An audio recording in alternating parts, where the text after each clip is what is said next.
पत्रकार साथीहरू र उपस्थित मेडिकल कलेज एसोसिएसन र अन्य विभिन्न विधाबाट पाल्नुभएका सबै मान्यजनहरूलाई एकमुष्ट मैले नमस्कार गर्न चाहे। यहाँलाई स्वागत पनि छ। अघि हाम्रो डाक्टर कार्कीले सबै कुरा भनिसक्नु। वास्तवमा मैले आज धेरै बोल्ने त सोचेको थिइनँ, तर साथीहरू सबैले आइदिनु पर्यो भनेपछि आइयो। आएपछि केही विषय अलि बुझ्ने भाषामा राखिदिउँ कि भन्ने मलाई लाग्यो। मुख्यतः अहिले विशेषतः 3-4वटा प्रश्न हो, सवालहरू 3-4वटा छ। हेर्दाखेरि जसरी देखिराखिया छ तर विषय फरक छ। अहिलेको मूल मुद्दा चाहिँ के हो भनेदेखि मेडिकल कलेजहरूले 16,000 रुपियाँमा एमडी एमएस यानि कि 3 वर्षे कोर्स 36 महिनाको एउटा मान्छेलाई फिजिसियन बनाउने कुरा, एउटा मान्छेलाई सर्जन बनाउने कुरा, एउटा मान्छेलाई गाइनोकोलोजिस्ट बनाउने कुरा चाहिँ जम्मा 16,000 रुपियाँमा सम्भव छ कि छैन भन्ने मूलभूत प्रश्न हो। मलाई त्यो लाग्छ र त्यसको चाहिँ प्रमाणित कपी यो चाहिँ तपाईँहरूको सायद हातमा होला। यो राम्रो गरी तपाईँहरूले अध्ययन गरिदिनु भयो हुन्छ। यो चाहिँ प्रधानमन्त्रीजीको हातमा पनि छ होइन? भनेदेखि 16,000 रुपियाँमा 3 वर्षको टोटल फिस 16,000 रुपियाँमा मेडिकल कलेजहरूले पिजी प्रोग्राम चलाउन सक्नुहुन्छ या सक्नुहुन्न भन्ने एउटा प्रश्न हो। अब अर्को प्रश्न चाहिँ हामीले बारम्बार भने पनि छौँ, मेडिकल कलेजका साथीहरूले भन्नु पनि भएको छ, गभर्मेन्टलाई पटक पटक सायद यो कुराहरू धेरै वर्ष 10 वर्षदेखि चलिरहेको कुरा हो। एमबिबिएसको फिस चाहिँ सुन्दाखेरि चाहिँ एकदम चाहिँ 40 लाख 44 लाख सुनिन्छ नि साथीहरू, तर यो चाहिँ यथार्थमा के हो भने महिनावारी 54,000 हो। त्यसभित्र काठमाडौँ विश्वविद्यालयले अथवा टियुले आयोगले लिने पैसालाई कटाएर हेर्नुभयो भने टोटल होल कोर्सको ड्युरेसनले तपाईँले भाग गर्नुभयो भने 54,000 रुपियाँमा नेपालको एमबिबिएस एजुकेसन गत 10 वर्षदेखि चलिरहेको विद्यमानता हो। अब यहाँनिर काठमाडौँमा तपाईँले 1-2वटा स्कुल, म स्कुलको नामै लिएर तपाईँहरूलाई भनिदिन्छु, तपाईँहरूले चेक गर्नु होला। युलेन्स स्कुलको फिस कति प्राइमरी एजुकेसनमा, रातो बङ्गालाको फिस कति प्राइमरी एजुकेसनमा, काठमाडौँका अधिकांश केही ठुला स्कुलहरूको प्राइमरी लेभलको फिस र एमबिबिएसको फिस बराबरी हुन सक्छ कि सक्दैन। फर इक्जाम्पल यदि महिनावारीमा लाने हो भने एउटा नयाँ डिबेट सुरु हुन जरुरी छ भन्ने हामीलाई लाग्छ अघि। र स्कुलको फिस बराबर पनि गत 10 वर्षदेखि चाहिँ मेडिकल एजुकेसनको मेडिकल कलेजको फिस चाहिँ निर्धारित हुन सकेन भने के हुनसक्छ त भन्दाखेरि क्वालिटीमा कम्प्रोमाइज हुन सक्दैन। किनभने उपत्यका बाहिर अहिले एउटा रेडियोलोजिस्टलाई प्रोफेसर, रेडियोलोजीको एउटा प्रोफेसरलाई जब दिनु पऱ्यो भने पहिलो त नेपाली प्रोडक्ट पाउँदैन। तपाईँले नेपाली प्रोडक्ट लिएर जान्छु भन्नुभयो भने स्टार्टिङ 8 देखि 10 लाख रुपियाँ प्रति महिना नदिकन रेडियोलोजीको प्रोफेसर पाउँदैन। हालत यो छ मुलुकको है। त यसको सोल्युसन के हो त भन्दाखेरि मुलुक त गरिब छ, दूरदराजमा गरिब जनताहरू छन्। अब पढ्न सक्ने वातावरण कसरी क्रिएट गर्ने त भन्दाखेरि म्याक्सिमम छात्रवृत्तिका सिटहरूलाई चाहिँ इन्करेज गर्ने र फिसलाई चाहिँ ब्रेकअप गरेर महिनावारीमा लाने एउटा सोल्युसन यो हुनसक्छ। र त्यसको निम्ति कम्पेन्सेट कसरी गर्ने त भन्दाखेरि विश्व बजारको ट्रेन्ड के छ हामीले यो हेर्नु पऱ्यो। अब अहिले बङ्गलादेशले के गरिरहेछ, चाइनिजहरूले के गरिरहेछन्, रसियनहरूले के गरिरहेछन्, क्युबाको मेडिकल एजुकेसनमा के भइरहेछ, यही नजिकको भारतले के गरिरहेछ भनेपछि जेनरली अहिले भारतीय प्र्याक्टिस के छ भन्नुहुन्छ भने प्रति वर्ष 2वटा सेसन समेत गरेर 280 जनासम्म त भारतका धेरैवटा कलेजहरूमा पढाइ हुन्छ। हाम्रा कलेजहरू पनि 150 सिट 150 जना विद्यार्थी लिएर 10औं 15औं वर्षसम्म चाहिँ तपाईँको मुलुकमा चाहिँ पढाएर प्रोडक्ट निकालेर ती प्रोडक्टहरू आज अमेरिकाको मायो र क्लिभल्यान्डमा एज अ डाक्टर काम गरिरहेको अवस्था हो। नेपालको मेडिकल एजुकेसन असाध्यै राम्रो मानिन्छ। तर यो 10 वर्षको हाराहारीमा हाम्रो आदरणीय गुरु गोविन्द केसी सरलाई अगाडि राखेर मैले तपाईँलाई इमान्दारितापूर्वक भन्छु, केही राजनीतिक दलका मान्छेहरूले अँध्यारो कोठामा डर्टी पोलिटिक्स गरेर नेपालको मेडिकल एजुकेसनलाई धाराशाही पार्ने, ध्वस्त पार्ने काम गरियो। अहिलेको विद्यमानता के हो त भन्दाखेरि आज तपाईँहरूले सुन्दाखेरि तपाईँलाई पत्याउन गाह्रो हुनसक्छ, तर तपाईँलाई म एउटा रियल एउटा स्टोरी भन्न चाहन्छु। आज विराटनगरको विराट मेडिकल कलेजमा, नोबेल मेडिकल कलेजमा लगायत उपत्यका बाहिरका अस्पतालहरूमा नर्स नपाएर कलेजहरूले 2 सिफ्ट काम लगाएर अनि एचए र एएनएमलाई नर्सको रूपमा ट्रेनिङ दिएर चाहिँ काम गराउनुपर्ने विद्यमानता छ। तर नेपालको कुनै पनि मेडिकल कलेजले आज स्टाफ नर्स पढाउन पाउँदैन।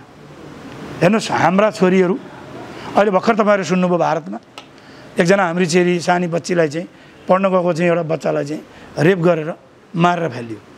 त हजारौँको सङ्ख्यामा नेपाली छोरीचेलीहरू पढ्ने कलेजहरू यो गत 5-7 वर्षभित्रमा लगभग 200 भन्दा बढी, हामीसँग एक्ज्याक्ट डाटा छ, तपाईँलाई चाहियो भने अहिले हाम्रो बतासीले दिनुहुन्छ कतिवटा कलेज कतिवटा सिट सङ्ख्या काट्यो भन्ने पनि छ। त नेपालको सिट सङ्ख्या नेपालका कलेजहरूमा पढाउन नदिएर नेपाली बच्चाहरूलाई पढाउन नदिएर बेनिफिट कसलाई भयो? र जहिले पनि के हुन्छ भन्नुहुन्छ भने यहाँ एउटा बुझ्नुपर्ने एउटा रहस्यमय कुरा छ। नेपाल मेडिकल एसोसिएसन त्यसको मेम्बर हामी पनि हौँ, यहाँ भएका तमाम मान्छेहरू हामी त्यसको आजीवन मेम्बर छौँ। तर एनएमए भित्र एउटा डटी पोलिटिक्स हुन्छ, त्यहाँ चाहिँ काङ्ग्रेस र एमाले मध्ये प्रान्तिक दलका चाहिँ डाक्टरहरूको चाहिँ त्यहाँ कसको वर्चस्व कायम गर्ने भन्ने हिसाबले हरेक वर्ष चाहिँ उहाँहरूले चाहिँ एउटा न एउटा नयाँ फन्डा चाहिँ जो खोजिरहनुहुन्छ। र त्यहाँ अब आउँदो एनएमएको चुनाव काङ्ग्रेसका पक्षधरहरूले जित्ने या एमालेका पक्षधरहरूले जित्ने भन्ने अभिप्रायका साथ त्यो वर्षै पछि एउटा फन्डा एउटा लफडा कि त एडमिसनको टाइममा कि त अन्य टाइममा एउटा फन्डा गरिन्छ। अहिले भएको के हो? अहिले को आन्दोलनमा छ भन्दाखेरि यो काठमाडौँ विश्वविद्यालयको यो चाहिँ काठमाडौँ विश्वविद्यालय कलेजहरूलाई विद्यार्थी भर्ना हुँदाका वक्तमा दिएको शर्तसहितको भर्ना हो। अब अहिले सडकमा भएका विद्यार्थी भाइबहिनीहरू साथीभाइहरू के भन्नुहुन्छ भने अब हामी यो शर्त मान्दैनौँ, यो उचालेको एनएमएले हो नि। फेरि क्लियर हुनुहोस् तपाईँहरू, किन एनएमएको इलेक्सन आउँदैछ, उसलाई चुनाव जित्नु छ, वर्षै पछि गोविन्द केसी देखाएर चाहिँ जो पहिला नेपालका कलेज त ध्वस्त पारिसके। अब गोविन्द केसीवाला फन्डा सक्यो, त्यो कार्ड काम लागेन सरको, होइन, समाजले बुझिसक्यो। अब फेरि के गर्ने त भन्दाखेरि बच्चाहरूलाई चाहिँ उचाल्ने, हामी गराउँछौँ लगाउँछौँ तिमीलाई सब गर्छौँ भन्ने। अनि यो विश्वविद्यालयले पठाएको अथवा भर्ना हुँदाका वक्तमा एडमिसन हुँदाका वक्तमा गरिएका शर्त र त्यो शर्त मुताबिक भएको भर्ना, त्यो सहमति हामी मान्दैनौँ, यो सहमति होइन। अब तिमीहरू त दिनुपर्छ, किनभने तिमीहरूसँग पैसा छ, तिमीहरू देशका माफियाहरू हौ, तिमीहरूले देशलाई लुटेका छौ, त्यस कारणले तिमीहरूले पैसा दिनुपर्छ, अब हाम्रो माग पुरा हुनुपर्छ भन्ने माग हो। मेडिकल कलेजहरूको के हो त भन्दाखेरि यो भर्ना भएका वक्तमा भएको शर्त हामी मान्छौँ, अहिले पनि मान्छौँ, मानिराखेको त हो नि, मान्छौँ। र अब फर्दर आउने ब्याचमा पनि 48,000 दिनको निम्ति मेडिकल कलेजहरूले चाहिँ नाइ भनेको छैन, मेडिकल कलेजहरूले मन्जुर गरेको छ, तर त्यसको एउटा सोल्युसन खोजेको छ। सरकारी कलेजहरूको हकमा सरकारले त्यो चाहिँ पैसा दिएर कम्पेन्सेट गरेको छ भने प्राइभेट मेडिकल कलेजहरूको हकमा कम्पेन्सेसनको बाटो के हो त, के हुनसक्छ भनेर अहिले छलफल चलिसके पछाडि एउटा समिति बनेको छ, प्रधानमन्त्रीको निर्देशनमा बनेको समिति हो यो। अब यो समितिमा भाँजो हालेर अहिले चाहिँ एनएमएको प्रेसिडेन्ट त्यो उहाँ चाहिँ प्रो काङ्ग्रेसी हुनुहुन्छ, अनि अर्को फेरि चाहिँ नेकपा एमालेको तर्फबाट उठ्न चाहने हाम्रो डाक्टर के रावल रे मङ्गल रावलजी हुनुहुन्छ। उहाँहरू दुईजना डटी पोलिटिक्स गर्दै हुनुहुन्छ। उहाँहरूलाई के चाहिएको छ भने भोट चाहिएको छ, अनि उतातिर चाहिँ हो हामीले गऱ्यौँ नि केटा देखाऊ भनेको छ, उताभित्र प्रधानमन्त्री कहाँ गएको छ, सर कलेजले टेरेन है, हजुर सम्माननीयज्यू कलेजले त टेरेन भनेको छ। हेर्नुहोस्, अब त्यही कारण यस्ता गैर जिम्मेवार यो देशका कलङ्कित अन्तर्राष्ट्रिय दलालहरू, विश्व बजारले चलाएका एजेन्टहरू, एनएमए लगायत आयोग र सरकारको विभिन्न निकायमा भएको कारणले गर्दा नेपालको मेडिकल एजुकेसन जो विश्व बजारमा संसारमा तपाईँले बेच्न सक्ने, स्वदेशलाई पनि चाहिने, विश्व बजारमा पनि हाम्रो चाहिँ एकदम डिमान्ड हाई भएको, हाम्रो साँच्चै भन्नुहुन्छ भने अफ्रिकामा भयो जस्तै हाम्रो गोल्ड माइन, यो डायमन्ड जस्तै हो हाम्रो यो बच्चा, यो हाम्रो प्रोडक्ट जहाँ पनि कम्पिटिसन गरेर चाहिँ पास गर्न सक्छ। त्यस्तो प्रोडक्सनलाई चाहिँ जो रोक्ने, निषेध गर्ने, निस्तेज गर्ने एउटा नयाँ चाहिँ प्रपञ्च सुरु भएको छ। म साथीहरूलाई अर्को एउटा कमिङ इयरमा के हुनसक्छ भन्ने पनि भनिदिन्छु। अब तपाईँहरू सुनिहाल्नुभयो, आज कलेजहरूले 48,000 रुपियाँ तिर्न सक्दैन भनेर हात उठाएर अस्ति भर्ना नभएको त थाहा पाइहाल्नुभयो। अब ल यसपालि ल बाध्यकारी भयो, भर्ना भयो, नेक्स्ट इयर त कलेजले सिट एप्लाई गर्छ। सिट एप्लाई गर्दाखेरि अहिले 80वटा 100वटा सिट पाइरहेको कलेजहरूले 15वटा एप्लाई गर्छ। 85वटा सिट त कम हुन्छ एउटा कलेजमा, यानि कि लगभग 700-800 MD MS पढ्न पाउने बच्चाहरू नेक्स्ट इयरबाट त पढ्न वञ्चित हुन्छ। मैले यो कुरा हिजो अनौपचारिक रूपमा एनएमएको प्रेसिडेन्ट अनिल कार्की सरलाई भने, त्यो मेरो अनौपचारिक कुरा थियो, म इमान्दारितापूर्वक भन्छु। उहाँले मलाई के भन्नुभयो भने छोडिदिनुहोस् सर, अलि स्ल्याङ वर्ड प्रयोग गर्नुभयो, त्यो प्रयोग गरिदिनु म यहाँ, छोडिदिनुहोस्, हामीलाई के मतलब, नेक्स्ट इयरको कुरा नेक्स्ट इयर हुन्छ भन्नुभयो। मैले भने अनिलजी तपाईँ जिम्मेवार बन्नुहोस्, तपाईँ डाक्टर बनिसक्नुभयो होला, तर 2 छाक भात खान नपाउने मान्छेहरूलाई डाक्टर बन्ने कुरा एउटा सपना हो। त्यस कारणले भोलिको बच्चाहरूलाई तपाईँ रोक्न चाहँदै हुनुहुन्छ भने चाहिँ एमिकेबल एउटा सोल्युसन। समस्या 48,000 को हुँदै होइन, 48,000 दिन त कलेज रेडी छ नि त, कसले होइन भने चाहिँ यहाँ समस्या के हो भने कसरी मेडिकल कलेजहरूलाई धाराशायी बनाउने, एडमिसन रोक्ने, एडमिसन नदिने, अर्को फर्दर फन्डा गर्ने, प्रब्लम क्रिएट गर्ने र नेपाली बच्चाहरूलाई बाध्य गराएर विदेश पढ्न पठाउने र नेपालभित्र प्राइभेट मेडिकल एजुकेसनलाई चाहिँ खतम गर्ने भन्ने मात्रै प्लान हो। होइन भने त समस्या छैन। समस्या छ त सर, सरलाई 48,000 दिन समस्या छैन। अब सरकारलाई सिट बढाउन समस्या छैन, सोल्युसन भइसक्यो त। अनि एनएमए भनेको यो देशभन्दा बाहिरको तत्त्व हो कि एनएमए भनेको देशभित्रको तत्त्व हो? हाम्रो के अरे डाक्टर राहुल के अरे मङ्गल राहुल र अनि अनिल कार्कीले सबै देशकै ठेका ल्यायो भने ठिकै छ। होइन भनेदेखि त सोल्युसन दिनु पऱ्यो नि त। बच्चा सडकमा चाहिँ बिचरा चाहिँ कुदाएको छ, अस्पतालमा फेरि सुन्नुहोस् अर्को गम्भीर कुरा, इम्पोर्टेन्ट एउटा स्टुडेन्ट हो कि इम्पोर्टेन्ट भेन्टिलेटरमा भएको बिरामी हो? There is a next question. यो डायलग हुन जरुरी छ। इमर्जेन्सीमा अहिले हार्ट एट्याक भएर आएको एउटा बिरामी को त्यसको जीवन महत्त्वपूर्ण हो या यो 48,000 को छलफल महत्त्वपूर्ण कुरा हो? यो नसोचिकन एनएमए जस्तो चाहिँ जिम्मेवार संस्थाले चाहिँ बच्चा उचाल्दै पुर्याल्दै धुराल्दै अस्पतालमा चाहिँ ड्युटीबाट आउट गर्दै यति गैर जिम्मेवार चाहिँ रोल गर्नु ठिक हो कि होइन भन्ने पनि अर्को डिबेटको विषय हो। र साथीहरू अब मैले धेरै बोल्न चाहिनँ, लामो भयो विषय त धेरै छन्।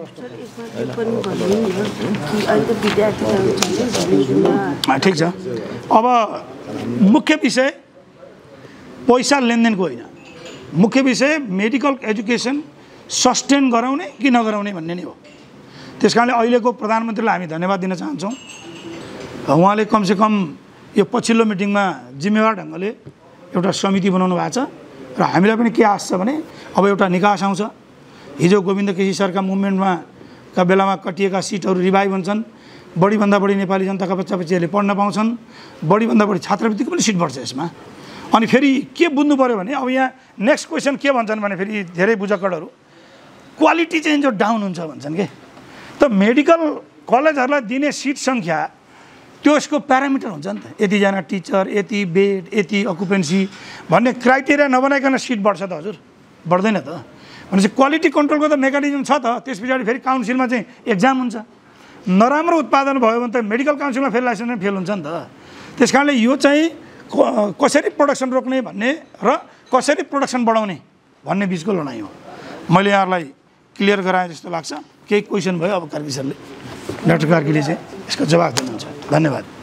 तपाईँले अहिले मार्केटमा उठेको, बजारमा उठेको एउटा प्रश्न के सिरियसली उठाउनु भयो भने डाक्टर साहबहरूले त 36 घन्टा काम गर्नुभएको छ होइन, 24 घन्टा 36 घन्टा काम गर्नुभएको छ, तपाईँहरूले श्रम शोषण गर्नुभएको छ भनेर सोध्नुभयो नि त मेडिकल कलेज साथीहरूलाई। यहाँलाई के बुझाउन सकिएन हामीले भने एउटा विद्यार्थी भर्ना भएर आइरहँदा, एमडिएमएसमा भर्ना भएर आइरहँदा, एमडिएमएसको नि विषयगत छ, बेसिक साइन्स अलग होइन, क्लिनिकल साइन्स अलग, डेन्टल अलग होइन, तर भत्ता चाहिँ सेम है फेरि है।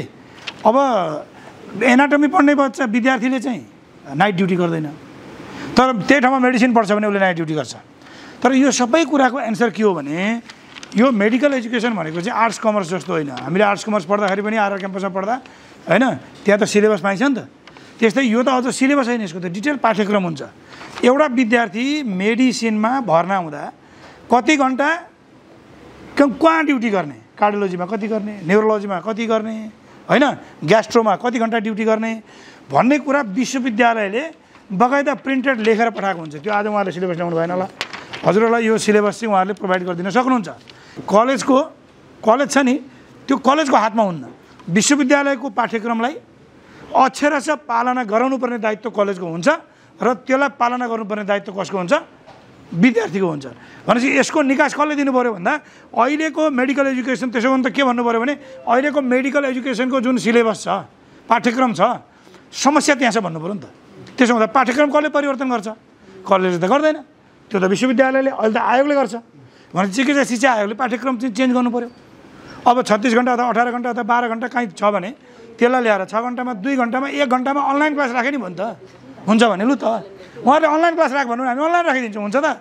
अनि सिलेबस आफू बनाउने, पाठ्यक्रम आफू बनाउने, यति घन्टा गर भनेर पठाउने। त्यो सुन्नुहोस्, चिकित्सा शिक्षा आयोगमा पनि त्यो एनएमएको अध्यक्ष पनि हुन्छ त्यहाँ, बुझ्नुभयो म के भन्दैछु हजुरलाई?